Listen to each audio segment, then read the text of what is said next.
এই বাজারে যতগুলা রেপটাইল আছে মনে হয় না আমাদের চিড়িয়াখানায় অতগুলা প্রাণীও আছে।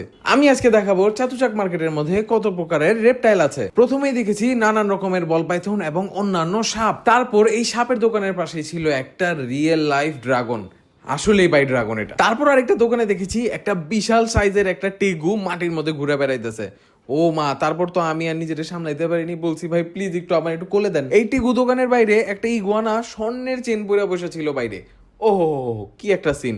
আমার একটা আইডিয়া আসলো, আমার মাস্তানরেও পরামো এটা। অনেক রঙের ইগুয়ানা এবং অনেক রঙের ক্যামেলিয়ানের দর্শনের পর আমি দেখতে পেলাম বাংলাদেশের অনেক জনপ্রিয় একটা জিনিস, যেটা নাম হলো তোকে গেকো, সবাই যেটা বলে কোটি টাকার তক্ষক। যেহেতু আমি কালেকশনের কথা বলছি তাই কিছু ব্যাঙও দেখাইতেছি, যে দেশি ব্যাঙ আমাদের এখানে আছে ওটা পুরো হোয়াইট পাওয়া যায় এখানে, এবং কিছু কিছু কচ্ছপ এমন আছে যেগুলা 100-200 বছরের উপরে। তাই আমি চিন্তা করলাম ওদের ফুটে চুলা এবং ওদের কালেকশন গুলো একটু আপনাদের দেখাই। কবে যে পালতে পারবো একটা কচ্ছপ আল্লাহ জানে। তবে